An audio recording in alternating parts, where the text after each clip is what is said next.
হঠাৎ করে জীবনে অনেক কিছুই হতে পারে, যেমন ওই বাড়ি থেকে ফোন এসছে, এখন আমাকে আর টুকাইকে ওই বাড়িতে যেতে হবে।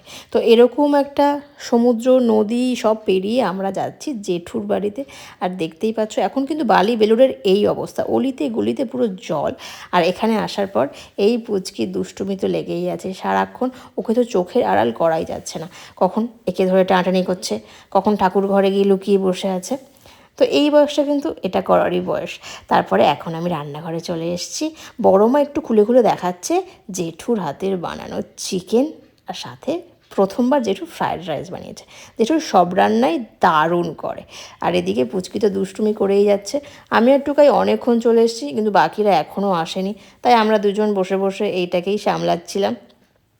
ওদিকে বৌমনি একটু রেডি হচ্ছিলো। তারপর আমাদের চলে এসছে হাতে সন্ধ্যাবেলা স্টার্টার, আছে হচ্ছে দই বড়া, যেটা আমি খুব একটা ভালোবাসি না, তবে খাই। আর এদিকে তারপরে শুরু হয়ে গেছে কেক কাটার জন্য স্পার্কেল জ্বালানোর যে যুদ্ধটা, প্রত্যেকটা জন্মদিনে এটা কিন্তু হয়েই থাকে। শেষমেশ জলে, তবে কেকটা কাটার পরে জলে, কিন্তু এখানে কিন্তু জ্বলে গেছে। এবারে বৌমনি কেক কাটবে। এটা বৌমনির কততম বার্থডে আমি জিজ্ঞাসা করিনি, তবে বৌমনি এরকম বছর বছর কেক কাটতে থাকুক আর আমরা এসে মজা করতে থাকি। এদিকে জেঠুকে কেক খাওয়াচ্ছে।